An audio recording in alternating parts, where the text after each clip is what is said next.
Hi everyone, आज आपके साथ में मैं शेयर कर रही हूँ कि ब्रह्म मुहूर्त में ऐसा क्या होता है जिससे विश जो है वो आसानी से मैनिफेस्ट हो जाती है।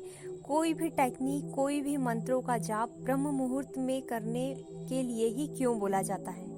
तो सबसे पहले हम ये जान लेते हैं कि ब्रह्म मुहूर्त क्या है। ब्रह्म मुहूर्त को कई लोग 3 बजे से मानते हैं, कई लोग 4 बजे से भी मानते हैं। तो मैं जहाँ तक मैंने पढ़ा है उस हिसाब से 4 बजे से लेकर 5:30 बजे तक का टाइम जो होता है वो ब्रह्म मुहूर्त का कहलाता है। और इस वक्त ईश्वरीय शक्तियाँ जो होती है वो सक्रिय होती हैं। और ईश्वरीय शक्तियाँ सक्रिय होने की वजह से यदि हम कोई मंत्रों का जाप करते हैं या कोई टेक्निक करते हैं तो वो सीधा ईश्वर तक पहुँचती है।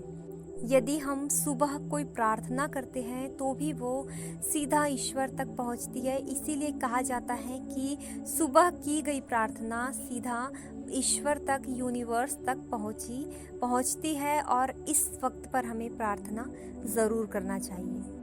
आपने ये भी देखा होगा कि पुराने जो ऋषि मुनि होते हैं या आज के भी जो साधु संत हैं वो हमेशा ही प्रवचनकार है, वो हमेशा ही बताते हैं कि हमें ब्रह्म मुहूर्त में जागना चाहिए। और वे खुद भी ब्रह्म मुहूर्त में जागते हैं। हमारे शास्त्रों और धर्म के अनुसार इस वक्त पर ईश्वरीय शक्तियों से हम सीधा संपर्क कर सकते हैं। यदि हमें उनसे कांटेक्ट करना है तो हमें ब्रह्म मुहूर्त का ही सहारा लेना चाहिए।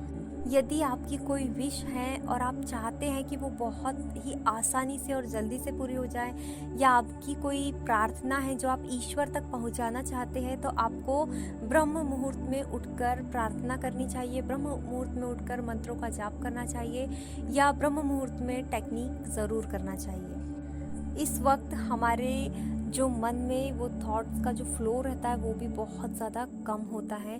कभी कभी होता भी नहीं है, कुछ एक थॉट होते हैं पर। और यदि हम शाम को या दोपहर में या दिन में कभी और दूसरे वक्त पर टेक्निक करते हैं तो हमारे दिमाग में बहुत सारे थॉट चलते रहते हैं। तो फिर हमको माइंड को सेट करने के लिए थोड़ा वक्त लगता है। बट जब हम ब्रह्म मुहूर्त में कुछ मंत्रों का जाप करते हैं या टेक्निक करते हैं तो हमें उतनी प्रॉब्लम नहीं होती है।